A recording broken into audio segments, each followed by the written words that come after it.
Hello বন্ধুরা, আজকে আমি আপনাদেরকে যেই গল্পটি শোনাতে যাচ্ছি তা হলো ইকবালের বাস্তব জীবনের ভৌতিক গল্প। চলুন তাহলে গল্পটা শুরু করা যাক। এটি ইকবালের গল্প, একটি 16 বছর বয়সী শিশু যে একটি ছোট্ট গ্রামে তার বাবার সাথে থাকত।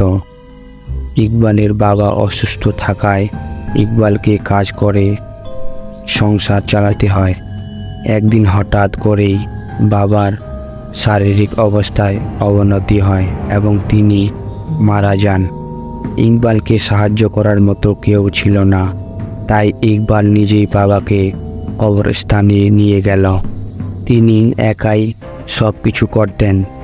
কবর খুঁড়তে গিয়ে কখন বিকেল হয়ে সন্ধ্যা হয়ে রাত হয়ে গেল টেরই পেল না। বাবাকে দাফন করতে যখন সে কবরস্থানের গেটের দিকে এগোচ্ছিল তখন অনেক রাত হয়ে গেছে। বাতাসও দ্রুত বইতে শুরু করেছে। হঠাৎ পিছন থেকে কে যেন ইকবালকে ডাকলো। ইকু পিছন ফিরে দেখলেন কেউ নেই, শুধু ইকবালের বাবা তাকে ডাকতেন ইকু। তাই ইকবাল ভাবলেন হয়তো তার বাবা তাকে ডাকছেন। কিন্তু ইকবাল জোরে আব্বু আব্বু বলে ডাক দিলেও কোনো সাড়া না এলে সে ভয় পেয়ে দ্রুত গেটের দিকে এগোতে থাকে। কিন্তু ইকবাল গেটের কাছে পৌঁছতেই হঠাৎ গেট বন্ধ হয়ে যায়। সে হঠাৎ ভয় পেয়ে গেল। কবরস্থানের দেওয়াল ও ফটকগুলো এত উঁচু ছিল যে সে কোনোভাবেই সেগুলো অতিক্রম করতে পারছিল না। কবরস্থানের আরেকটি গেট ছিল, যা ছিল পিছনের দিকে, কিন্তু ওই গেটে পৌঁছতে ইকবালকে কবরস্থান দিয়ে ফিরে যেতে হয়। একরকম সাহস জোগাড় করে অন্য গেটে যাওয়ার সিদ্ধান্ত নিলেন। তিনি নির্জন কবরস্থানের মধ্য দিয়ে হেঁটে যাচ্ছিলেন। এমন সময় হঠাৎ দেখলেন দূরে একজন লোক দাঁড়িয়ে আছে। সে লোকটির কাছে গিয়ে জিজ্ঞেস করল, তুমি কে? লোকটা উত্তর দিল। ইকবাল তাকে আবার জিজ্ঞেস করতেই লোকটার মাথাটা হঠাৎ ঘুরে গেল। তার চোখ দুটো লাল হয়ে গেছে এবং সে ইকবালের দিকে রাগ করে তাকিয়ে আছে।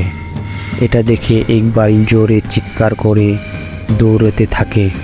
দৌড়ানোর সময় তিনি একটি গাছের কাছে থামলেন এবং কোনো রকমে সেখানে রাত কাটানোর সিদ্ধান্ত নিলেন। কিছুক্ষণের মধ্যেই চারিদিকে কুয়াশা দেখা দিতে লাগলো। হঠাৎ দেখলেন এক মহিলা কুয়াশায় ছুটে আসছেন।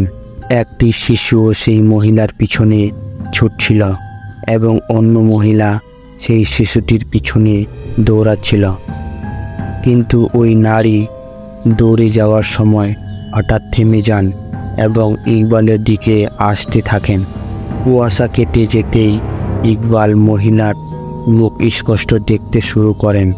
ওই মহিলাকে দেখে ইকবাল এমনভাবে হাঁসফাঁস হয়ে গেল যেন বছরের পর বছর ধরে তাকে ওই কবরস্থানে দাফন করা হয়েছে। মহিলাটি ইকবালের কাছাকাছি আসছিল এবং ইকবাল ধীরে ধীরে পিছু হটছিল। হঠাৎ ইকবালের পা পিছনে পিছলে তিনি কবরে পড়ে যান। কবরটি এত গভীর ছিল যে সেখান থেকে বেরোতেও পারছিল না। তার মনে হলো কেউ তাকে মাটির নিচে টানছে। সে যখন পিছন ফিরে দেখল একই মহিলা তাকে টানছে। তার শরীরের অর্ধেক অংশ মাটির নিচে চলে গেছে। যখন সে অনুভব করল কেউ তার হাত ধরে টানছে। উঠে আসতেই সে দৌড়ে চলে গেল কবরস্থান থেকে। সে বুঝতে পেরেছিল যে তার বাবাই তাকে টেনে তুলছে। হ্যালো বন্ধুরা, গল্পটি ভালো লেগে থাকলে লাইক করে সাবস্ক্রাইব করবেন। ধন্যবাদ।